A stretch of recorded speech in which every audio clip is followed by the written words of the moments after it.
গেল প্রায় ১.৫ বছর ধরে বিবিএসে বেকারত্বের কোনো ডেটা পাচ্ছি না। সম্ভবত কোনো একটা প্রকল্পের মধ্যে এই কাজটা চলতো, সেই প্রকল্পের অর্থায়ন বন্ধ হয়ে কারণ, কিন্তু এই ডেটাটা তো আমার ইকোনমিক প্রজেকশন বা প্ল্যানিংয়ের ক্ষেত্রে অত্যন্ত গুরুত্বপূর্ণ। টাস্ক ফোর্সের যে মতামতগুলো সেগুলো আমলে নিয়ে বিবিএসকে এই ক্ষেত্রে যতগুলো রিফর্ম আনা দরকার সেটার উদ্যোগ নিচ্ছে। আমাদের ইতিমধ্যে আলোচনা শুরু হয়েছে। দ্বিতীয়ত যে বিবিএসের প্রজেক্টগুলো, মানে এই যে যত ধরনের সেন্সাস আছে কিংবা সার্ভে আছে, সবগুলোই প্রজেক্ট ভিত্তিক মানে করা হয়েছিল।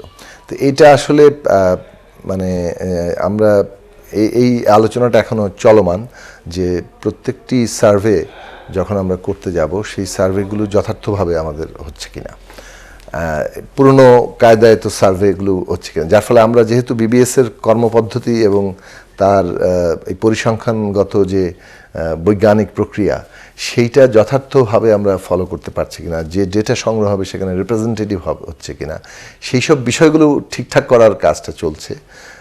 সেই কারণে এই সার্ভেগুলোকে এগুলো ঠিক করেই করার চেষ্টা করা হবে। এখন থেকে যদি আমরা আগামী 5 বছরের চিন্তা করি, একটা তো টার্গেট আছে $1 ট্রিলিয়ন ইকোনমি, এই সরকার 2034 সাল নাগাদ করতে চায়।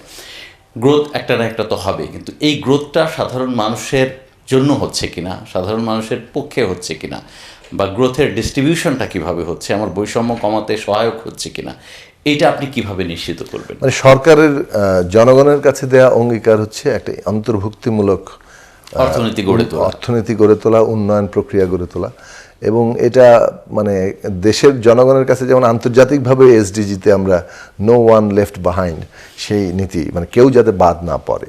তো ওইটা আমি যেটা শুরুতে বললাম যে ওয়ান সিটিজেন ওয়ান নাম্বার, এটা একটা গুরুত্বপূর্ণ জায়গা, যাতে করে প্রত্যেকটি মানুষ রাষ্ট্রের বিবেচনার মধ্যে তার মানে সমস্ত কর্মকাণ্ডের যে হিসেব নিকেশ সেটার মধ্যে প্রত্যেকটা মানুষের অধিকার স্পষ্টভাবে থাকে এবং তাকে নাগরিক হিসেবে বিবেচনা করার জায়গাটা হয়। এমনকি নাগরিকের বাইরেও যারা আছেন, যাদের দায়িত্ব আমাদের নিতে হবে, সেটাও তো আমরা করছি, মানে করতে হবে। তো এই পুরো বিষয়গুলোকে আপনার সেই জায়গা থেকে বিবেচনা করার বিষয় আছে যে আমরা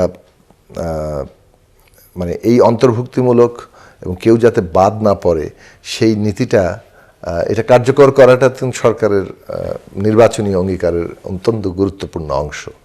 এখন সেইটার সাফল্যটা তো পরবর্তী কালগুলোতেই দেখা যাবে, কিন্তু মানে এ পর্যন্ত যতগুলো পরিকল্পনা গ্রহণ করা হয়েছে তার মধ্যে ওই ইনক্লুসিভ মানে অন্তর্ভুক্তিমূলক নীতিটা সবসময় প্রাধান্য রাখা হয়েছে।